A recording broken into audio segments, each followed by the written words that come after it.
It's a real pleasure to welcome back all of you to this live session at Wide Moat Investing Summit 2013.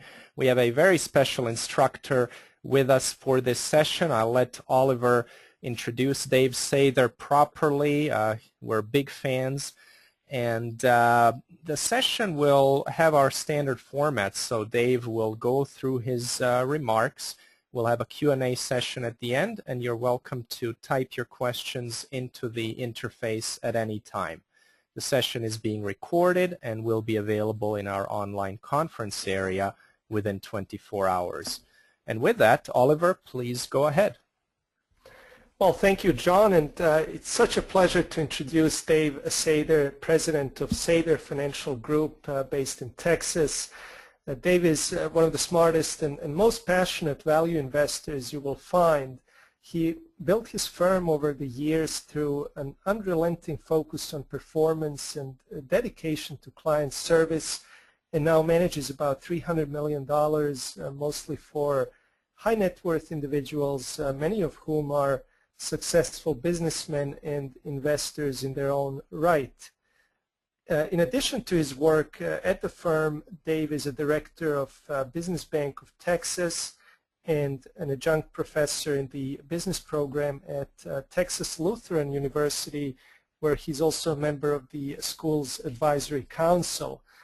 I've had many conversations with Dave over the years and have come to appreciate his insights into investing very much, and I'm sure that you will too. Dave will be presenting his favorite Wide Moat investment idea today, as you can see here on the slide. And at this point, I'd like to turn it over to you, Dave. Please take it away. Well, thank you very much. As far as being one of the smartest people Oliver and John know, I'm not sure that that's necessarily the case, especially after the number of people who have presented in the last day. I'm thankful and humbled to be a part of it, and have enjoyed getting to know John and Oliver over the last couple of years, and think that Value Conferences Manual of Ideas does a great service. It's something that I enjoy sharing around the office, as well as with my students, get them to see how research should be done as opposed to the way Wall Street approaches it. But that said, it's great to be here this morning. Our firm is about 15 years old now. We manage right about $320 million, depending on what day of the week it is. And it is a little bit unique in that we manage money for individual portfolios. As such, we're not managing one common fund. There are many days when we pull our hair out. You can already see I don't have much to begin with. But I pull our hair out because our clients get to see exactly what we're buying real time. And as a result, it brings with it a variety of interesting questions that we have to field very quickly. It would certainly be easier if we managed just a portfolio and they got a statement once every quarter and could actually hide what we're buying from them, because I think it would protect a lot of people from themselves. But as a result of that, our investment philosophy was very much tested, certainly in 08 and 09.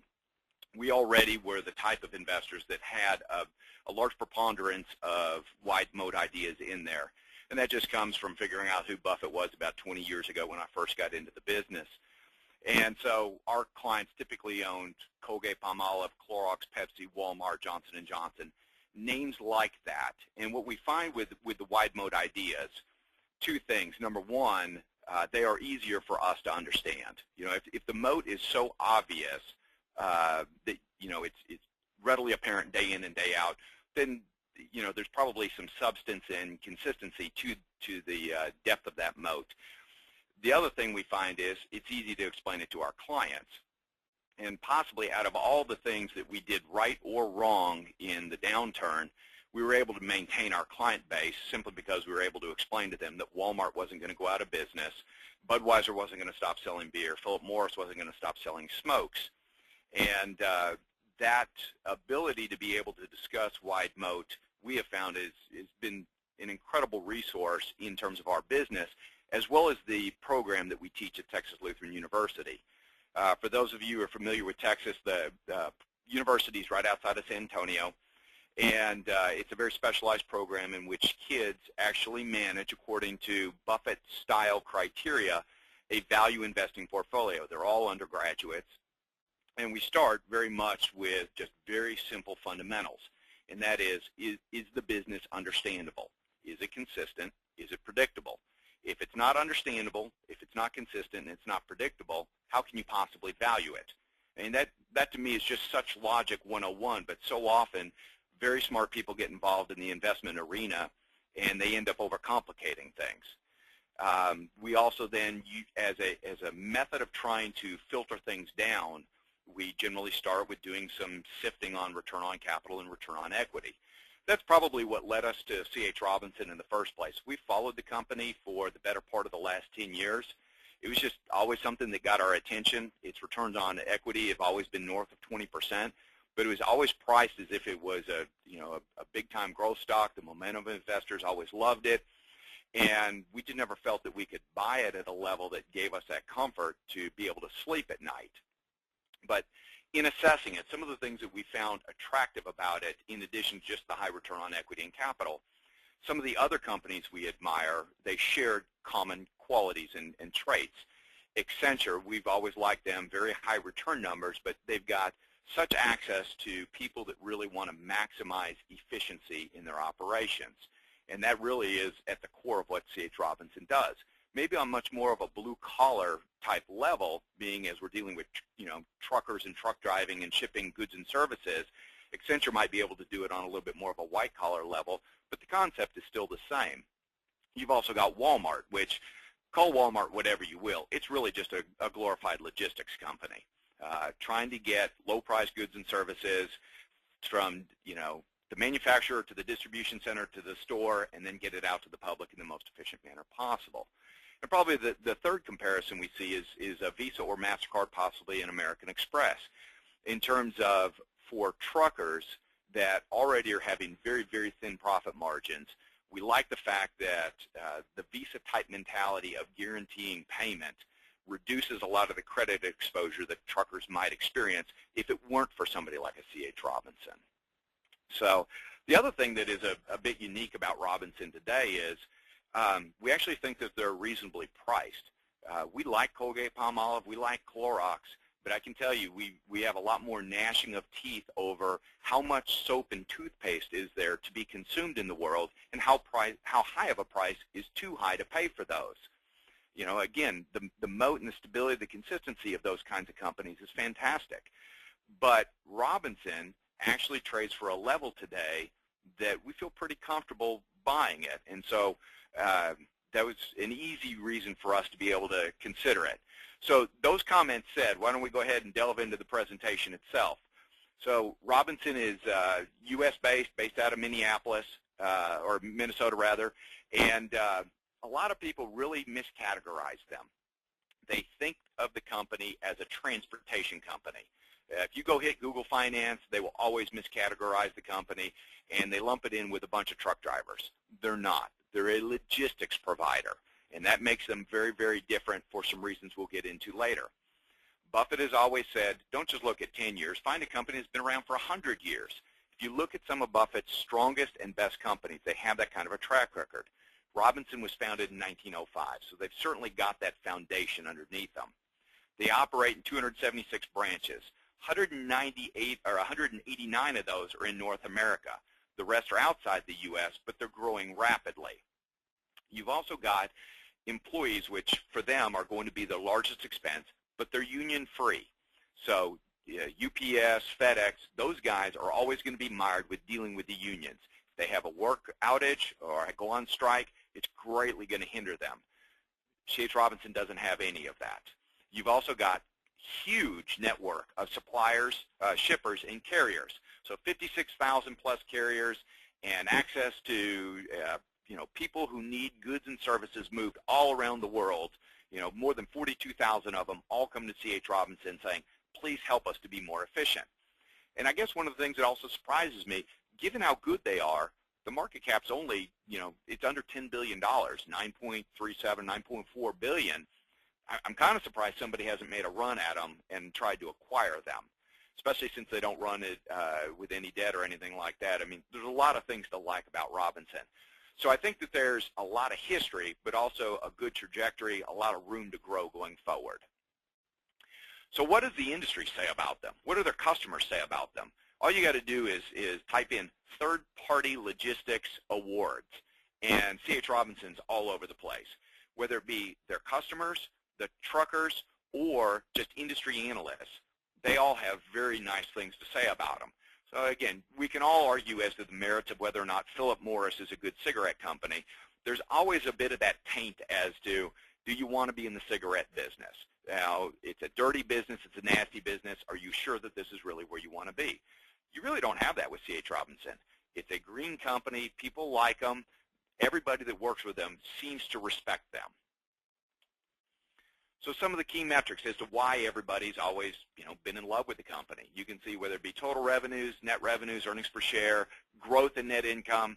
For the last 10 years, it's been a straight trajectory up, with minor exception being 08, 09. They took a small blip there, but you can see they quickly recovered. That's what the growth community loved about them. And, it was like, oh, these guys are going to defy gravity forever. They'll always do well. Well, it's certainly enough to get your attention, but there's definitely a story that's a little bit deeper that needs to be told. The team that's running it. This may be the one thing that surprised us most about it. The average age of the executive management is only 46, and yet they've got tenure with the firm of more than 21 years. That tells us two things.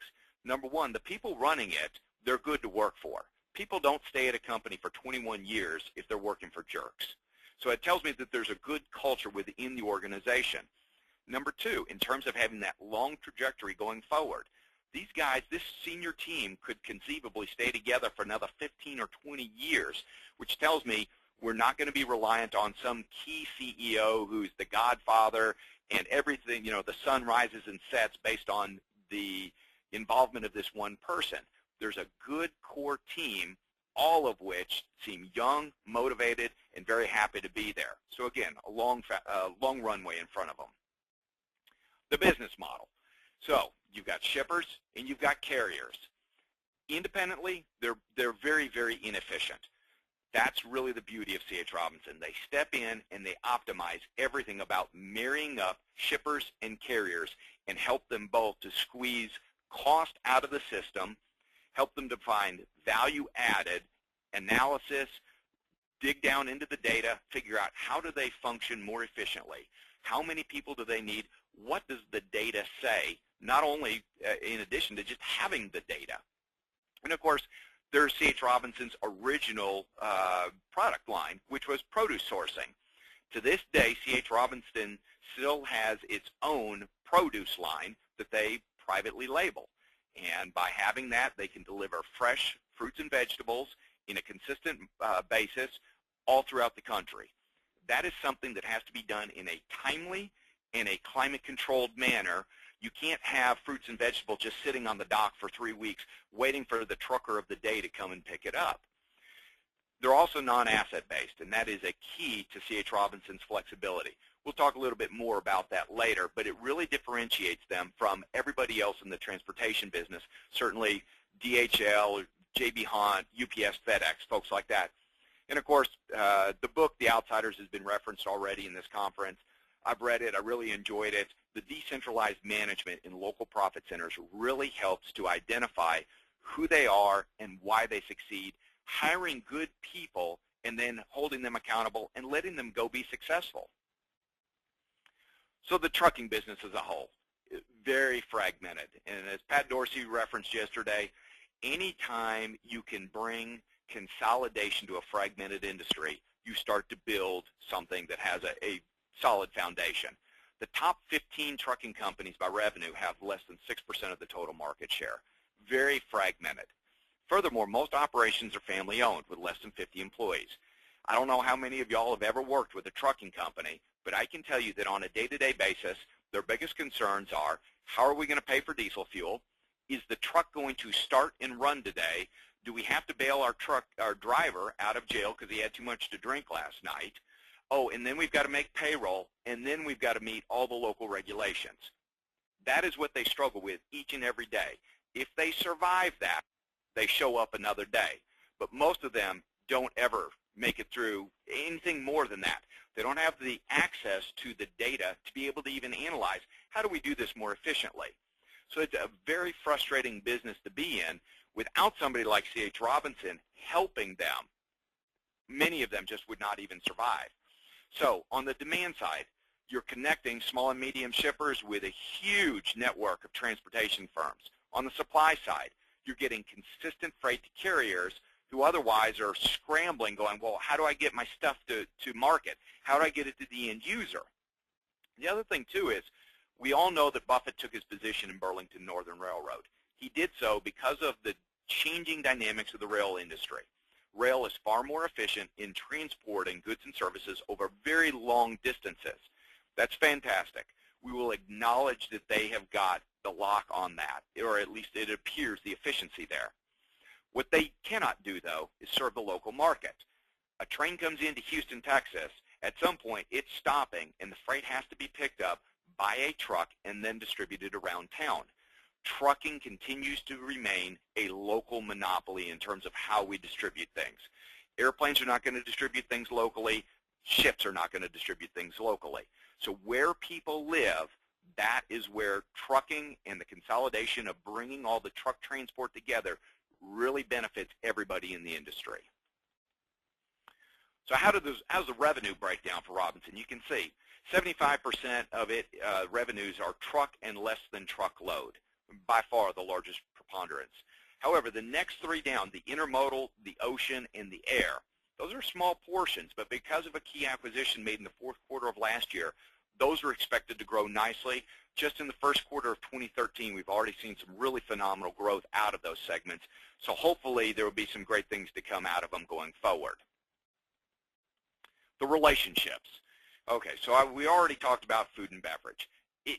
Again, a thing of grapes or apples or lettuce or whatever it is, fresh fruit and vegetables cannot be sitting on the docks for 3 weeks waiting to be picked up. Most people who are smart in business, they do not want their goods and services sitting around waiting for a trucker to come and pick them up. The quicker they turn their inventory, the higher their return on equity, the better for everybody. So on the shipping side, there's lots of opportunity for C.H. Robinson to be helping people of all shapes and sizes. On the carrier side, this to me is really the key. There are 82% of Robinson's relationships are folks that have trucks 100 size fleet or smaller. Again, getting back to how those folks operate, it's not like they are J.B. Hunt and they have thousands of trucks. They cannot go out into the market and purchase the best of the best software and analytical tools. They are busy just trying to fill trucks and stay afloat day in and day out. By Robinson bringing consistency to them, they go to one phone call and they get all the consistency and the efficiency, the expertise of much bigger players. So again, recapping those types of value-added services, because the value-added is really the key to the C.H. Robinson story. For shippers, you got access to a large network, great technology. We'll talk about that a little bit later. Expertise in best practices, again, a lot like an Accenture. Those folks are not going to have that unless they come through a C.H. Robinson. That allows them to reduce personnel, because otherwise they've got to hire more people if they want that same service. Flexibility to a large provider base with one phone call.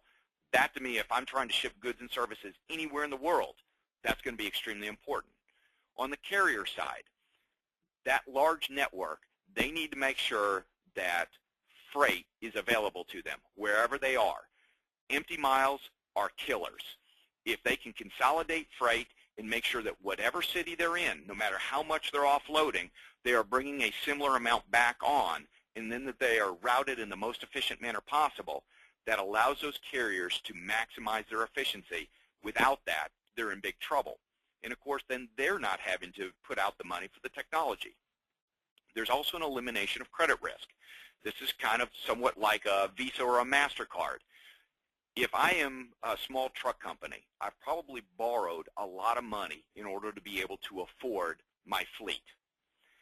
That means that my banker is going to expect payment on the 10th of the month. If I don't make payment on the 10th of the month, they repossess my trucks. So many small carriers are sweating bullets as to whether or not a shipper is actually going to pay them. That concerns them hugely.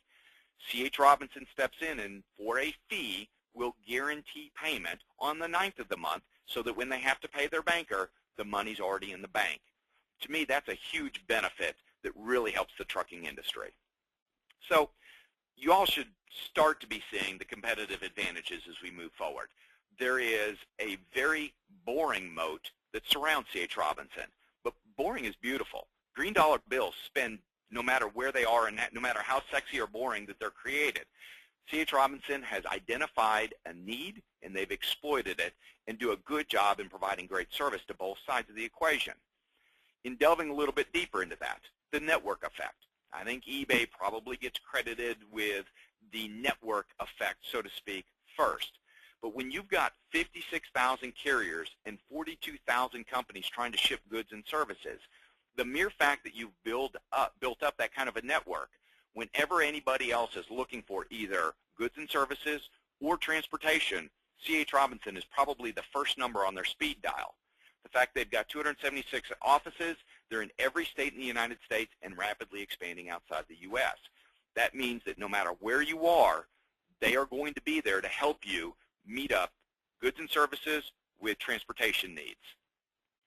C.H. Robinson is the largest third-party provider in the world, should say something about it given how fragmented it is, but yet they've been able to build up a 20% North American truck market share on a revenue basis. So again, they have taken a very disjointed marketplace and have brought stability and size to it. That creates rather sticky customer relationships. Once those people get used to dealing with C.H. Robinson, it's very hard for them to break away. They may do it for a period of time, but whenever they need to squeeze efficiencies, they're going to be right back calling C.H. Robinson. The scale. Well, obviously, if you're the largest and you're already got 20% of the local truck market, that type of scale offers a lot more consistent freight for carriers. They know that if C.H. Robinson calls, they know it's legitimate. They also know that it's going to be consistent wherever they are in the country. For shippers, they can gain access to tens of thousands of qualified carriers, far more than the other brokers. Another thing about that, if I am providing goods and services to the world, whatever it might be, a lot of times I don't know how quickly it's going to get there. I don't know how well somebody has maintained their trucking fleet. I don't know the qualifications of their truckers, and I don't know the insurance level. So if I don't know that, I'm going to have to hire an entire division just to try and stay on top of those things. Or you can pick up the phone and call C.H. Robinson, and they take care of all of that.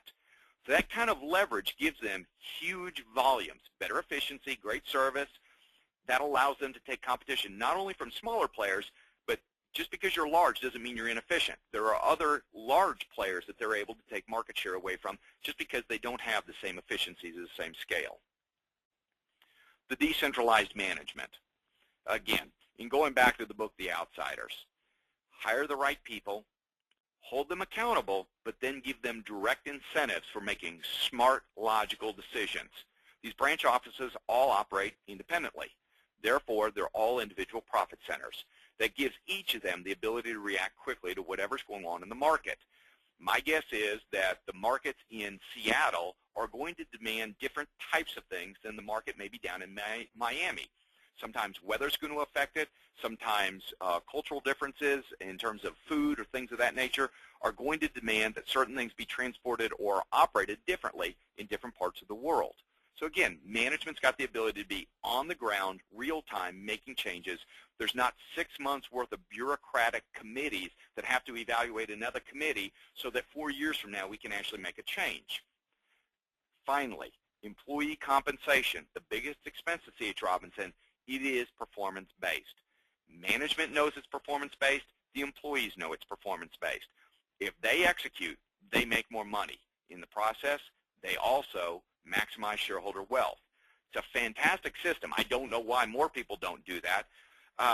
You know, the other thing that generally got our attention was how much in stock options are there, how much dilution is there going to be, things of that nature. I believe under the current option program, there's about 2.25 million shares that are authorized out of 161 million that are currently outstanding, but only 445,000 shares are actually vested. Another thing I like about them, they're not things that are granted to them each and every year to where they can just cash out and use the stock options as a lottery. The stock options vest over a 5-year period. That's why there's such a big disconnect between the amount of vested shares and the total number authorized. In thinking through this, Warren, my partner in crime, he asked me, what's to stop these guys from cannibalizing each other if the branches are all individual profit centers? So we started thinking about that. Chicago and Minneapolis are close enough. If somebody is right in between, they might, try and scoop that up and actually hurt one another in the process.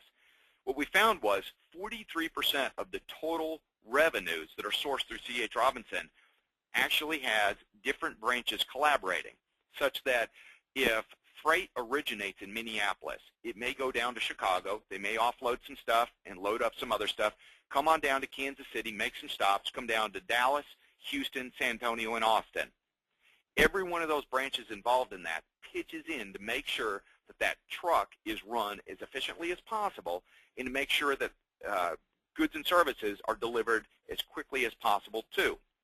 That keeps everybody on the same page, really makes it a win-win situation so that everybody can see pitching in and helping one another actually helps to maximize shareholder wealth far more than just trying to do it all on your own. So you've got decentralized management, and yet you've also got an incentive to collaborate. A fantastic system in our opinion. You are non-asset based. I don't think it takes a rocket scientist to realize that if you are UPS or FedEx, you're borrowing boatloads of money just to be in the game. And that in itself gives them a bit of a moat, but it also presents certain risks. In our opinion, especially when we're talking with our students, we hammer on them that the greatest business failures of all time come from borrowing too much money. Borrowing money does not make you right or wrong. It just magnifies the amount by which you are right or wrong. So when times are really good, borrowing money makes you look like a genius. In 2008, 2009, it can be game over. 2008, 2009, which was really the litmus test for virtually every business out there, C.H. Robinson, they had a decline in revenues but not earnings, and they continued to do very, very well. That tells us that the fact that they don't have their own equipment, they don't have their own trucks, they don't have a fleet of 747s, that allows them tremendous flexibility and decreases the risk. Of course, lower capital commitment increases returns on capital. The fact that 95% of the capacity is purchased on the spot market, every single day C.H. Robinson is able to get up and say, okay, we need to get merchandise from Los Angeles to the Midwest up to the East Coast. Who's up for the challenge? They can go and source it wherever it needs to be, and that gives them tremendous flexibility, again, because of the scale. Again, we don't want to have to fund a fleet of 747s. What you'll see later when we discuss SG&A is when you have to borrow that much and when you have unionized workers, it's very hard to deal with the ebbs and flows of the capital markets if the capital markets will even lend to you when you need it most. And again, in 08, 09, there were a lot of great companies that had to go begging to Warren Buffett saying, please lend us money. If you don't lend us money, we won't be in business on Monday. That's horrible. I don't want to be in that position, and I don't think that definitely denotes the understanding of what a wide moat really is. The stability, again, we're not borrowing money. It gives us a bulletproof balance sheet. You got management that knows how to maximize cash flow. Consistent track record of success. C.H. Robinson's only been publicly traded since 1998, but again, they've been around for over 100 years. Go back and compare them over different economic cycles. It tells some very interesting stories. The asset-based folks, J.B. Hunt, UPS, FedEx, they do great when the economy is cycling up. If you go look at J.B. Hunt right now, they're hitting on all 8 cylinders. They do very, very well. But then compare that to how they did in 2008, 2009. They really underperform, have a very, very difficult time. The non-asset third-party logistics providers, though, they outperform in good markets, they outperform in down markets. Possibly the only market they don't excel in is one in which everything is in equilibrium and everybody's happy. In the world we live in, rarely is everything in equilibrium. Possibly the only thing you can ever count on is things will change. So we think that benefits Robinson even more. The technology. I don't care where you are on C.H. Robinson's platform. If you are in Seattle, California, Texas, the Midwest, the Northeast, Florida, anywhere in North America, you can hop on the Navisphere system, and you can very quickly provide immediate impact to either a trucking company or somebody who needs to deliver goods and services. The system is so comprehensive in understanding the best ways to route and what is going on real time on their system that they can immediately intercede and stop a truck, say, we need you to make a delivery in El Paso, and when you're there, we need you to go over here. I know it was an unplanned stop, but we need you to be full again. Trucker loves it. Customer loves it because merchandise is being shipped fast and consistently. It is a completely customizable platform such that over time they get to know more and more about a specific customer's needs, and they can anticipate how they can help them. It's also very reliable, and it's immensely scalable. So that allows everybody to save money in the process. Everybody walks away with a smile on their face. This is really the value added that starts to add great value to both customers on either side and transforms somebody that is merely matching up a buyer and a seller with tremendous value added. Weaknesses. With any business, there are going to be weaknesses. There's lots of competitors. If the top 15 truckers only have 6% of the market, you know there's lots of competitors.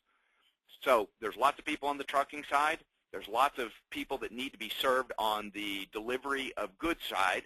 And there's also lots of people who want to try and compete directly head-to-head with C.H. Robinson.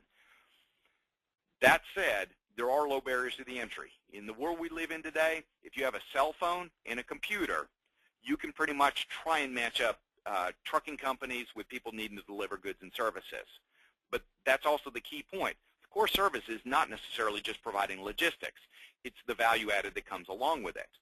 Additionally, when we are delivering fresh produce and things that spoil or can become contaminated, and we're actually growing some of it ourselves, you always run the risk of spoilage or contamination. Maybe it's not delivered in a fresh format, or things of that nature will always be present. Compressed margins. Right now, with gas and diesel prices coming up, truckers have increased their prices about 2.5 percentage points. C.H. Robinson is only able to pass along about 1.5 of that 2.5 down to shippers. Whenever rising fuel prices occur, Robinson will end up with tighter margins, and it's just a fact of life. They also have dependence on third parties. If you are reliant on third parties, maybe they're already spoken for, maybe their trucks are broken, maybe they don't have their insurance in order.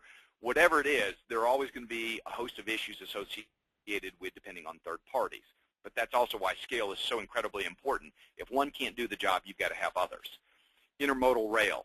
They are going to continue to at least be a competitor, but it also provides some opportunities for C.H. Robinson to expand. And of course then, prior to 2008, Robinson was consistently making acquisitions. Once the financial implosion occurred, they kind of pulled back, they hunkered down, they built up their cash war chest. Starting again in 11 and through 12, they started making acquisitions. Anytime you do, you've got differences of culture, you've got integration issues associated with software, a variety of different things. Fortunately, Robinson's dealing with those things, but it is still an issue, and we fully anticipate Robinson's going to continue to make more acquisitions, so there may be some digestion associated with those. Those are just the industry-specific and C.H. Robinson-specific ones. Of course, then you've got weak GDP, you've got high unemployment in North America, you've got Asia slowing down, you've got European recession. There's always a lot of things going on in the world that are true competitive risks. But the people that operate efficiently generally can overcome those. So what are the opportunities? Just as last week on July 3rd, the Federal Motor Carrier Safety Administration's ruling, thank God they're there to save us from ourselves, because otherwise we might want to actually work for a living, but they reduced the average driver work week from 82 hours to 70 hours. And that's a lot of hours behind the wheel, but again, to people that got to get freight from point A to point B in the most efficient manner possible, that was their ruling. It affects those mom and pops more than anybody. That is a 15% reduction in their capacity on the road. So now they're either having to be less efficient or hire more drivers. Whatever the case may be, every trucking company just got an increased burden because of the government. If these folks are smart, they're calling C.H. Robinson saying, please help us to be more efficient. So that's a big opportunity, actually, in our opinion. I don't necessarily like to think of the government as an opportunity provider, but sometimes their odd ways do so. We could also take on a modest amount of debt. Robinson has zero long-term debt right now. They could easily stomach maybe $1 to $2 billion. With their free cash flow, it wouldn't be hard. They could make capital expenditures. So far, they've never had a need to. So what are the more likely opportunities? Maybe a share repurchase. Since over the last 6 years, I think they've dropped their share count from 175 million down to 161. So there's some share repurchases going on, but not a huge amount. Certainly not like DirecTV or IBM is currently doing. We would love it if the PE continues to decline, if management stepped out and said, hey, let's buy back a bunch of shares. I think there's about 11 million shares currently authorized on their existing share buyback program. So maybe they can take a few shares off the market. Dividends. They did take advantage of the change in tax code for January 1st of 2013. They issued a special one-time dividend in the fourth quarter. But on an ongoing basis, the dividend is 35 cents a share, so it's about 37% payout ratio. They have a lot of room that they could increase that if they wanted to, and they could fund some of that with debt too. And of course, they can always gain market share. The world is a big place. Congratulations on conquering North America, but there's a lot more opportunity outside the United States. So globalization definitely presents a tremendous opportunity. In the fourth quarter of 2012, they acquired a company called Phoenix International that has given them a much better foothold in the ocean-going freight forwarding as well as air freight forwarding. It'll probably double that pretty quickly. So those are good opportunities. They also made another acquisition that gave them a foothold in Poland, so we see them making more expansion into Europe as a whole. All good things. This is a slide basically represents after the first quarter what has happened as a result of really the Phoenix International acquisition. You can see the ocean-going volume pricing and net margins have all gone up in the first quarter by huge amounts. I would love to think that things are going to continue to grow at 170% a quarter, but year over year anyway. But it's a good step in the right direction. On the air side, volume and pricing continues to increase. Net margin was down a little bit, but again, you're in the early stages of trying to make this acquisition work, so we're pleased with what we're seeing so far. The competitors that we have to deal with, the non-asset-based ones. Expeditors International, they are probably the most similar business model to C.H. Robinson, but they are far more focused on ocean and air outside the United States. Landstar, on the other hand, is a much smaller business, about $1.5 billion market cap. They are trying to duplicate the same trucking platform that Robinson has in North America. And of course, then you got Hub and Kuhn and Nagel too. So for us, we always like to look at not only companies that meet our criteria, but also just to look at the industry in general. And you can quickly see why Robinson flows to the top relative to everybody else. Whether it be return on assets, equity, capital, the numbers on Robinson are just eye-popping. You can see that with the exception of Landstar, Robinson leaves everybody else in the dust in terms of return numbers. And for some odd reason, and we can speculate on this later, 15.9 price-to-earnings ratio, everybody else is at 19 to 25 times earnings. They're all 25 to 40% higher than Robinson is. Even though Robinson has shown consistently they've got better efficiency. I don't know why, but sometimes the markets do irrational things. We love it. The asset-based competitors, UPS, FedEx, J.B. Hunt, and DHL Global. Very interesting because you definitely get to see the impact of having to borrow so much money and then field that fleet, maintain that fleet, deal with the unions, depreciate it, maintain it, all of that. They're all very, very good competitors, but when you look at the numbers will tell you a story. It's very clear-cut. Again, compare return on assets, equity, and capital. With the exception of J.B. Hunt, UPS and FedEx really struggle to deliver anywhere near return on equity and return on capital. And I'll tell you something else about J.B. Hunt. Those numbers are very enticing, but they are at the top of their cycle right now. Go back and look at them in 08 and 09.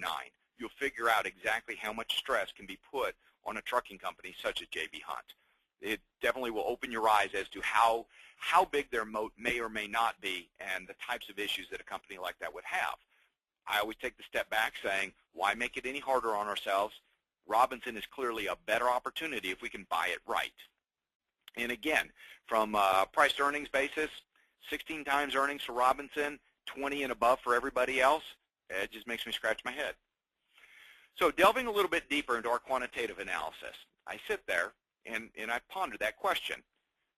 As momentum investors exit C.H. Robinson, they create an opportunity. They create the opportunity for the value investor. That reminds me of something Tom Russo has often said when he's giving presentations. He looks for companies that have the capacity to suffer. C.H. Robinson has experienced an exodus of growth or momentum type investors over the last 6 months. Their stock price had peaked out at about $81 a share. Today they're at 58 and some change. Just 2 weeks ago you were buying them at 54. I think that's interesting because it's a change in the dynamics of who wants to own C.H. Robinson. Not too dissimilar as to what we've seen with Microsoft or Cisco or Oracle. Back in 2000, those were the nifty 50. They were the growth darlings. They could do no wrong. And now they're some of the most widely held by the value investing club.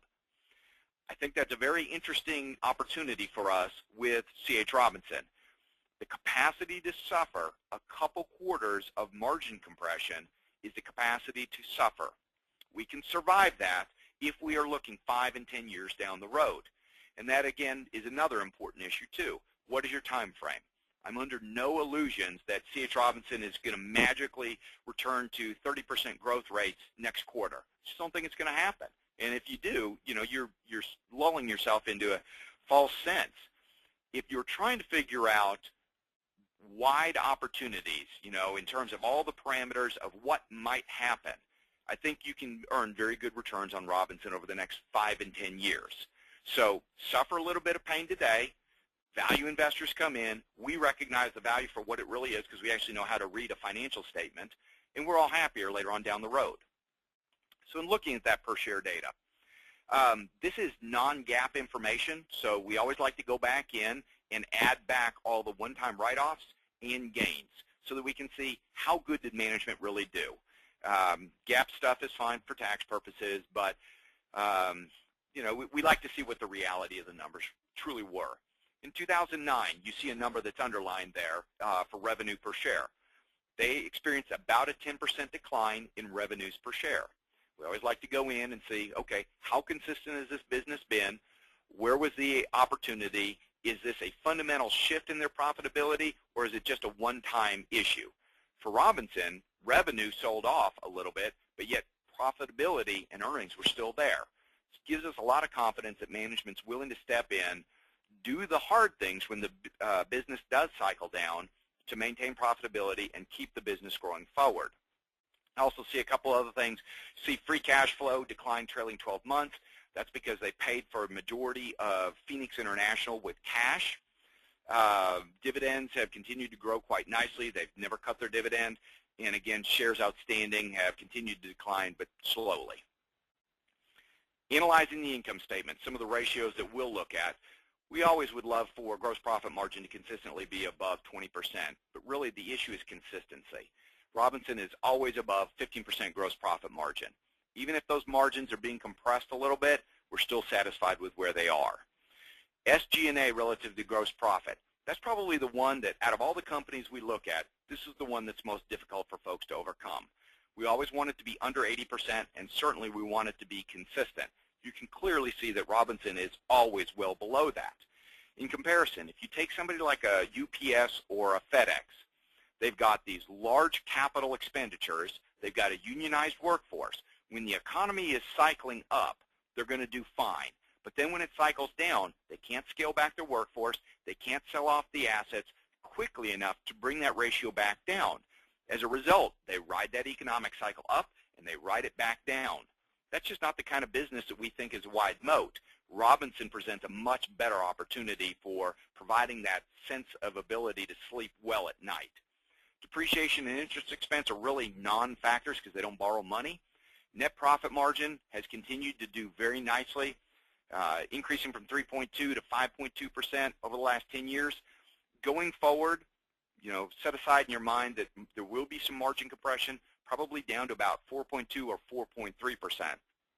It may not be what our preferred net profit margin is, but again, compare it to a Walmart.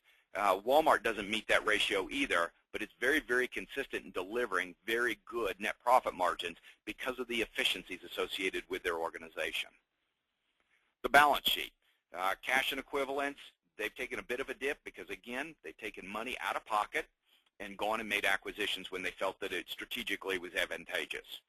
Plant, property, and equipment, they've got warehouses around the world, but again, it's not a huge expenditure, very much in line with where it needs to be. Inventory is basically non-existent. No debt, which is fantastic, and again, adjusted debt relative to equity is very much within the realm of anything you would ever want it to be. Returns and yields, again, going back over ROE, ROC, ROA, dividend payout, all of those are numbers that somebody like Warren Buffett would generally drool over. Dropping down to the bottom, your started dividend yield. Dividend yield of 2.1%, you're getting something that relative to fixed income opportunities is not bad. You also see the dividend has doubled in the last 10 years. So not only are you getting good growth out of the company in terms of appreciation, but that dividend probably has the capacity to continue to grow at a 7% rate going forward.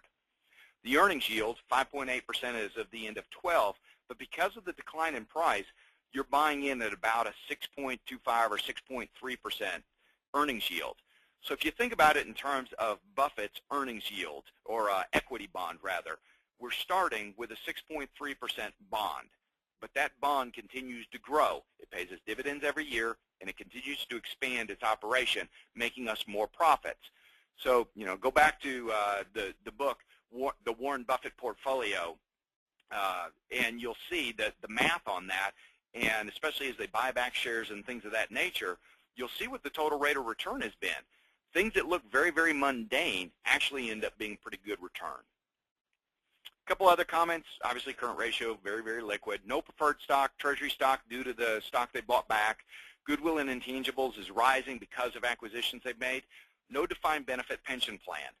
With the passing of Dodd-Frank, you've gotten exposure to any business that is running a defined benefit pension because they may have to fund up any shortfall. A lot of businesses we'll look at, sometimes they have to come up with several hundred million to billions of dollars to fund up the funding shortfall in their pensions. Robinson doesn't have that to deal with. Acquisitions and sales. Last year they sold T-Check. That was a payment financing type of a business. In listening to management talk about that, I'll take them at their word. It seemed like it was a pretty good business, but their assessment was that it was morphing more into a financial services type of a business and needed to be more closely aligned with financial services companies. As a result, they struck a deal to sell it to EFS, but they're still retaining a stream of revenues back. I think the timing was interesting, and I kind of question management's motivations, knowing how conservative they are with debt and that they like to fund everything with cash. They sold T-Check and then pretty much simultaneously made a big acquisition in Poland with Apreo Logistics. The next month they went out and bought Phoenix International. So I kind of think that maybe they were talking out both sides of their mouth. They may have just wanted more liquidity in selling off T-Check, and it was not core to what they typically do day in and day out. Price metrics. When I've had Arnold Vandenberg come and talk to my students at Texas Lutheran, he kind of ran through all these different numbers, and this is something that we've adopted here too, just to try and figure out where does this business, on a variety of different metrics, where does it historically trade? On the far right-hand side, you can see the numbers in green. There's one in black and one in red. A green number indicates that it is trading at the low end of its 10-year range. So basically, on every valuation metric you can find, with the exception of two, C.H. Robinson is a bargain relative to where it has been in the past. Price-free cash flow, trading right at the mean of where it has been. And the forward rate of return, kind of Don Yachtman's idea of projecting forward rates of return. We're looking at the low end, but I think I take a step back and say, given everything I know about C.H. Robinson, am I comfortable with a 10 or 11% rate of return projected going forward? Given what the Moat is, I sleep pretty well at night knowing that. But one thing that I do think is important, those numbers to somebody who doesn't maybe know the issues associated with slowing GDP, margin compression, rising fuel prices, all the host of issues that are going on in the world, you might just look at it and go, oh my gosh, this thing is so cheap, I've just got to go buy it at any price. Be careful about projecting the immediate past into the immediate future, because sometimes that can lull you into a sense of security that just is not there. The Peter Lynch earnings line, it just gives you a good graphical representation. This thing's never traded for 15 times earnings until now. Very interesting entry point. So, as we are sitting there trying to figure out where do we buy this thing, what is the margin of safety, what kinds of rates of return should we expect out of it going forward? We start, again, looking at our 10 years of data. Again, this is non-GAAP data, so we're dealing with the real numbers. In looking at this, we also have certain regression analysis that looks at the stability of the earnings and sales per share so that we can get some sort of a statistical idea of how broadly can we expect earnings per share to vacillate and sales per share. And I can tell you with C.H. Robinson, it's pretty much a predictability within 93 to 95% accuracy rate. So what has happened in the past has been highly predictable and very consistent. Gives us a higher degree going forward. Very good returns on equity, gives us our PE range so that we can make some benchmark guesses, and dividend payout ratio. So looking at this, first thing we'll do is maybe project if the past 10 years has been prologue to the future, what have we got on our hands?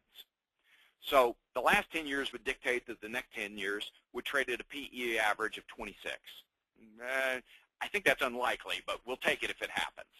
And we'd have historical growth in earnings of 18% a year, which would give us about a 30% plus annualized rate of return over the next 5 years. Again, I think that's pie in the sky. I don't anticipate that's going to happen because I think you just lull yourself again into that false sense of security. If it does, that's great. A more realistic scenario is for us to go back and factor in the downturn of 08, 09. We all know the market peaked in 07, and then we got clobbered in 08 and 09. In 08 and 09, we want to see how did a company like C.H. Robinson deal with it. What did management do to maximize earnings and margins? So factoring in that time frame, earnings still grew at 12.25% a year. If we project that forward over the next 5 years, we're looking at an annualized rate of return of 26. Again, I think that's great, but we never put that kind of a number into our models. If it happens, that's great, but really we think that's putting too much emphasis on the past, hoping that it happens for the future. And, you know, as far as our projections go, we'd rather be approximately right than precisely wrong. That's just a tough one for us to figure out. So our most likely base case scenario for C.H. Robinson over the next 5 years would include dropping the PE to 13.5 and having 9% growth in earnings. That would give us about an 8.7% annualized rate of return. So with a company that I sleep well at night with, I think we can double our money in under 9 years. I know that that's heresy to a lot of the hedge fund managers because they want to double things in 3 years. This is a great business. This is the kind of business that our clients will sleep very well at night owning. They know that it's going to be consistent. It may not set the world on fire, but it's going to be there. And again, to steal a Charlie Mungerism, in order to finish first, you must first finish. We know we will finish with these guys. Next step, we will take a page out of Bruce Berkowitz's playbook. We'll figure out what does it take to kill the company. In doing so, drop the PE to 10. Our historical growth falls to less than 6. At that point, over the next 5 years, we're at break even. We're basically on our knees, but you know, we haven't seen numbers like this probably since the 73, 74 bear market, where companies routinely traded in single digits and they just didn't go anywhere. So in terms of looking at very long, broad market cycles, last 40 years, I don't think this is going to happen. But if that were to happen, remember, the market sold off by more than 60%. Most likely with C.H. Robinson, you're in a break-even scenario 5 years from now. I know that with the majority of our clients, 08, 09 was very scary. They've already been able to recoup everything that they lost in the downturn. That's what we want out of a wide moat player. We want that stability. We want to be able to know that the earnings are there, the returns are there, management is properly incented, such that when the world does stabilize, we've got the ability to pick up market share and then resume our growth trajectory. those things said, let's summarize where we are. We've got a company that, according to Warren Buffett, we want to be predictable, consistent, and understandable. We want to make sure that we've got those things in place because it helps us to value the business. It's a highly fragmented business. As we bring consistency and consolidate fragmentation, it allows us to be the dominant player. Got a great network effect by bringing together so many sellers of goods and services and so much in the way of transportation, giving both sides great technical know-how, great relationships. We don't have to borrow money to put trucks and 747s out there. It gives us financial stability, great discipline, good margin of safety, and at the end of the day, we've got motivated management and employees maximizing shareholder rate of return. Those are the types of things that we think matter most. And just to give you some insight as to where we've been positioning it, we started taking our first positions writing put options that were cash secured in the first quarter. With the combined strike price and the premium we got, it was below 55. As the price continued to drop down, 56, 55, and 54, we continued to add to the position. At 58, I think we still would be happy to go ahead and add to it. I think it's a good company. And if somebody comes in with a new position, we'll probably nibble at it in a long position and then continue to write some puts if it's one of our clients that will allow us to do options. So that said, that's our presentation. I'm more than happy to answer any questions. Wonderful. Dave, thank you so much for those in-depth remarks. Great presentation, really enjoyed it. We do have a bunch of questions that have already come in. We're a bit short on time, so I'll just turn it over to Oliver to see if we can get through some of those questions. Oliver, go ahead. Thank you, John. Well, a few questions came in about the issue of normalized earnings. So if you could perhaps elaborate a bit, it seems that there may have been one-time income in 2012. So does the 16 times PE account for some one-time income there? And how do you view the profit margins of about 5.2% seems high compared to 4.2%. So give us a sense of normalized earnings in your view. You're right about the one time. And so, again, when we're dealing with non-GAAP numbers, we like to see what the outcome is. Yeah, in looking at the T-Check sale, I don't want to hold it against management that they sold it at a good level, but that obviously did affect earnings for that year. I know that the projected PE ratio is closer to 17, so again, reflecting ongoing margin compression. We know that truckers are experiencing a 2.5% increase in their pricing. They're passing that along to C.H. Robinson. Of that 2.5, C.H. Robinson is only able to pass 1.5 along to the shippers. So Robinson is eating that 1 point. So some neighborhood of 4.2 to 4.3% net profit margin is what we expect. The next question is, a lot of capital has recently entered the third-party logistics space. For example, Brad Jacobs, former CEO of United Rentals, has grown XPO Logistics via M&A to a run rate of $500 million in less than 2 years. Does the increased competition in M&A give you pause about go-forward growth rates? Certainly. I mean, in any business, there's room for smart competitors. And I think anybody would be a fool to say, oh, well, we've built up this scale and nobody can ever come in. And that's the difficult thing about assessing wide moats. You can become complacent. So far, we don't see complacency coming out of the management of Robinson. And as long as they continue to keep their foot down and make sure that they are delivering efficiency, they should be able to deal with it. But that doesn't mean that a competitor can't come in and make life difficult for C.H. Robinson or at least slow their growth. And we definitely anticipate that their growth is going to slow. The last 10 years have just been a panacea. But going forward, we have very modest expectations for them. Again, a 13.5 PE definitely does not give them any sort of a premium. 9% growth in earnings is much lower than they've ever experienced before, and that's without giving them any credit for picking up additional market share outside the United States. So it remains to be seen. So far, I think management is operating pretty logically, they're going to have to execute and continue to deal with newcomers. Because whenever anybody looks at return on equity and assets and capital, it's going to attract more competitors in.